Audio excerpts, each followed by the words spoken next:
셀트리온, 미국 AB 프로사와 이중항체 치료제 공동개발 계약, 신약 N2와 항암제 시장 경쟁. 오늘 이 시간에는 셀트리온 특집으로 이중항체 치료제에 대해서 이야기를 해보기로 하겠습니다. 이중항체 치료제를 이야기하기 전에 먼저 N2에 대해서 이야기를 좀 드려야 되겠는데요. 요 N2는 지난 9월 19일 국내에서 식약처로부터 신약으로서 허가가 난 것이죠. N2는 전이성 유방암과 그리고 국소진행성 또는 전이성 위암이죠. 즉 유방암과 위암 치료제로서 국내 허가가 난 것이다, 이렇게 보시면 되는 것이죠. 그런데 이 N2의 등장으로 인해서 항암제 시장에 큰 변화가 일어나고 있는 것이 사실이다, 이렇게 보시면 되는 것이죠. 특히 HER2 변이 이와 관련된 항암 치료제 시장이 크게 변화를 하고 있는데요. 이 N2는 일본의 다이치 상교사가 개발을 했고 아스트라제네카가 인수를 한 것이죠. 2019년에 유방암 치료제로서 신속승인 심사를 거쳤죠. 이에 따른 상업화가 이루어진 유방암 항암 치료제로 시작을 한 것이죠. 그 이후에 계속적인 확대 임상을 하면서 위암 치료제 영역까지 확대가 되었고, 또한 최근에는 비소세포 폐암 치료제 영역까지 적응증을 확대를 했습니다. N2는 항암제 시장에서 주목받고 있는 ADC 기전의 약물입니다. 특히 올해 미국에서 있었던 종양학회에서 N2가 유방암 치료제 시장을 겨냥한 임상 3상과 폐암 치료제 시장을 겨냥한 임상 2상의 결과를 공개를 했거든요. 그런데 여기서 기립박수를 받았다는 이야기가 있습니다. 이와 같이 이제 항암 치료제, 항암제 시장에서는 N2가 표준요법으로 지금 변모해가고 있다, 이러한 이야기가 될 수가 있는 것이죠. 그렇다면 이 N2를 왜 이야기를 드리냐 하면요, 이것이 바로 셀트리온이 지난번에 미국의 AB 프로사와 이중항체 치료제 공동개발 계약을 체결을 했잖아요. 이 부분과 연결이 되기 때문에 말씀을 드리는 것이죠. 지난 9월 21일 날 셀트리온 측에서 보도자료를 발표를 한 것인데요. 즉 다시 말씀드리면 전 세계적으로 항암제 시장은 신약인 N2가 지배를 하기 시작을 했다, 이러한 이야기가 되는 것이고요. 이 기술 자체가 ADC 기술을 이용하면서 또 한편으로는 이중항체 기술을 또한 접목을 한 것이기 때문에 신기술로서 신약으로서 의미가 크다는 부분이 되는 것이죠. 기존의 항암 치료제들을 무색하게 만들 수 있는 신기술에 의한 신약의 개념이고, 실제적으로 이것이 성공을 함으로 인해서 N2가요, 현재 상황을 이해를 하시면 되겠습니다. 이러한 가운데서 셀트리온이 미국의 AB 프로사와 이중항체 치료제 공동개발 계약을 체결한 것은 향후에 앞으로 셀트리온의 미래 성장성을 위해서 중요한 부분으로 생각을 해야 되는 것이죠. 미국의 AB 프로사는 HER2 양성 고형암 표적 이중항체 치료제잖아요. 이런 이야기인데요. 잠시 후에 조금 더 설명을 드리기로 하겠습니다. 그래서 유방암을 타켓으로 하고 있는 이중항체 치료제 ABP102입니다. 이에 대해서 공동개발 계약을 체결을 한 것이죠. 중요한 것은 셀트리온은 치료제 후보 물질에 대한 동물 실험, 공정 개발, 전임상 동물 실험, 그 이후에 임상 개발 및 상업화를 담당을 하게 되어 있는 것이고요. 미국의 AB 프로는 물질을 개발을 하고 후보 물질을 선정을 하고 세포 효능 실험을 맡게 된다. 그러니까 초기의 시작은 AB 프로가 하고요. 그 다음 부분부터는 셀트리온이 받아서 하겠다, 이런 얘기가 될 수가 있는 것이죠. 현재 AB 프로사의 ABP102가 어느 정도까지 진행이 되어 있는가, 이런 부분을 살펴보겠는데요.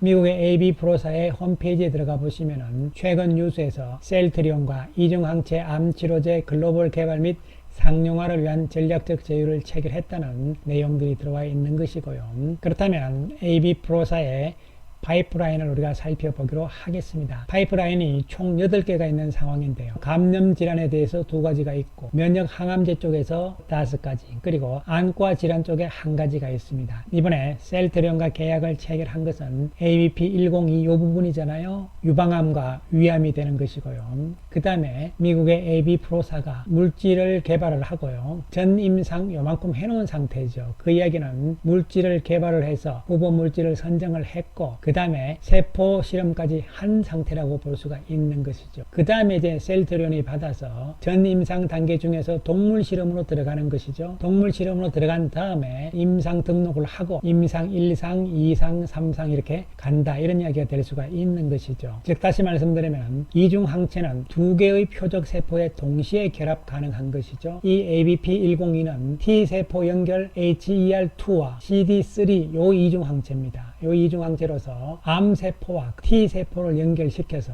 암세포 사멸을 유도하는 기전을 가진 약물이다, 이렇게 보시면 되는데요. T세포 활성능 조절로 정상세포에 대한 독성을 최소화하면서 암세포에 대한 특이성을 극대화한 장점을 가지고 있다. 이거 상당히 중요한 부분인데요. ABP102는 현재 앞에서 말씀드렸던 아스트라제네카의 N2의 약점은 뭐냐면요, 바로 독성이 있다는 것이에요. 그래서 이 독성을 최소화할 수 있는 방법, 이것이 이제 ABP102다, 이렇게 보시면 되는 것이죠. 그리고 2030년 시장이기 때문에 전망하는 조사 기간에 따라서 조금씩 다르긴 하다, 이렇게 볼 수 있겠지만 어쨌든 큰 시장이 열릴 것으로 기대가 되는 것은 분명한 사실이죠. 정리를 하자면요, ABP100 시리즈는 멀티맵 플랫폼을 적용한 2+2 구조의 이중 항체다. 특히 ABP102는 HER2와 CD3를 타켓으로 한다. 그동안 CD3를 타켓으로 하는 여러가지 이중 항체 플랫폼들이 있었는데요. CD3 이것이 높은 결합력에 의한 과도한 면역세포 활성화로 인해서 부작용의 우려가 있습니다. 2014년에 FDA 승인을 받은 암젠의 이중 항체인 블린사이토, 요것도 지금 독성에 문제가 있는 것이죠. 결론적으로 이중 항체를 이용을 함으로 인해 가지고 치료를 하는데요,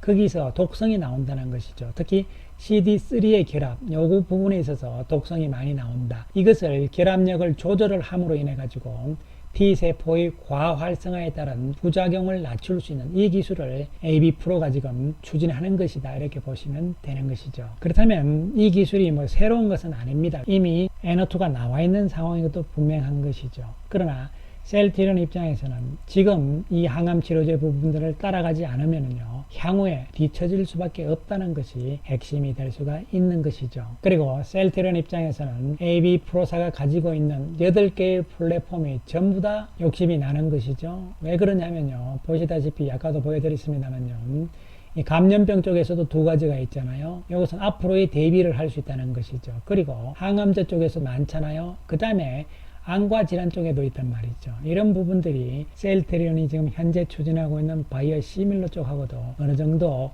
맥이 통하고 있다는 측면이 중요한 부분이기 때문에 지분 투자도 지금 확대를 했다는 이야기를 하잖아요. 결론적으로 장기적인 안목으로 봤을 때는 잘한 것이다, 이렇게 평가를 할 수 있는 부분이죠. 이에 따라서 셀트리온의 신약 개발 전략은 거의 다 이제 완성이 돼가는 과정이죠. 이미 ADC 쪽은 수다 쪽에 지분 투자를 함으로 인해 가지고 임상이 개시가 됐잖아요. 그리고 패스트 팔로잉 항체 부분은 2024년에 임상을 개시할 계획에 있는 것이고, 또한 mRNA 플랫폼 이 부분 역시도 미국의 트라이링크스하고 협업을 하고 있는 상황이었는데 이중 항체 부분만 빠졌단 말이죠. 근데 이번에 AB 프로사와 공동 개발 계약을 체결을 한 것이죠. 따라서 셀트리온 그룹 전체적인 측면으로 봤을 때는요, 바이오 시밀러 쪽을 넘어서서 신약 개발 쪽으로 가야 되는 입장에 있는 것이거든요. 그렇지 않으면 바이오사로서, 제약회사로서 생존 자체가 앞으로는 어려워진다는 것이죠. 이러한 측면을 봤을 때는 지금 현재 상황에서의 바이오 시밀러도 잘 되고 있는 상황 하에서 이를 기반으로 하여 신약적으로 가는 이러한 전략이기 때문에 긍정적인 측면으로 우리가 장기적으로는 볼 수밖에 없다. 참고로 ADC 쪽의 글로벌 시장도 큰 폭의 성장률이 나오고 있잖아요. 또한 mRNA 치료제 시장 역시 앞으로의 성장이 크게 기대되는 시장이며, 또한 이중항체 치료제 시장 역시 마찬가지 개념이 되는 것이거든요. 성장률이 아주 가파르게 나올 수 있다는 측면, 이러한 시장을 놓칠 수가 없는 것이죠. 셀트리온 측에서는 신약적으로 전 세계적인 트렌드에 맞춰서 진행을 잘 하고 있다, 이렇게 말씀을 드릴 수가 있겠습니다. 물론 당장 단기적인 측면에서는 시장 전체가 불안한 상황인 것은 분명합니다. 미국 시장 역시 금요일 다시 또 하락세가 나온 상황이었고요. 월요일 시장은 우리가 휴장이니까요, 화요일날 조금 하락세가 또 이어질 수가 있겠죠. 하지만 지난 금요일 외국인들이 거래소 시장에서 1679억의 매수 우이며 기관들도 1000억 이상의 매수 우위잖아요. 또한 외국인들 코스닥에서도 939억의 매수 우위를 보입니다. 그 이야기는 단기적으로는 지수 측면에서도 기술적 반등의 가능성은 열려있다는 측면으로서 접근을 할 수가 있는 대목이죠. 그렇게 된다면 지수의 하락세는 이제 진정이 되는 것이죠. 그러면서 오르락내리락 하는 박스권의 가능성, 이러한 상황들이 연출이 된다면요, 시장의 돌파구를 열어주는 주도주 맥락군들은 다시 나올 수 있다는 측면에서 접근을 할 수가 있는 것이죠. 그러한 측면에서 지난주부터 계속 말씀을 드리고 있는 것은 이제는 기존에 선도를 했던 주도주들, 즉 LG에너지솔루션을 필두로 해서 소위 말하는 2차전지 그리고 태양광, 기존의 주도주 맥락군들은 그동안 시세가 많이 올라왔다는 단점을 가지고 있잖아요. 물론 실적이 좋아요. 그러나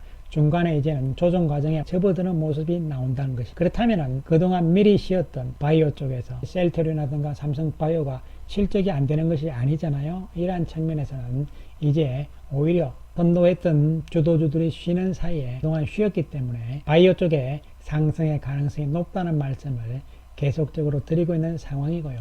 실제적으로 그러한 모양이 조금씩 지금 나타나고 있는 상황이죠. 이러한 측면에서 10월 장세에서의 바이오주 기대할 수 있다는 측면에서 접근을 할 수가 있는 것이고요. 반등세가 어느 정도까지 갈지는, 또 이것이 본격적인 전고점을 돌파하는 시세로 갈지는 조금 더 두고 볼 대목이긴 합니다. 왜냐하면 이것은 시장 전체의 분위기를 조금 봐야 되기 때문이다, 이런 측면이죠.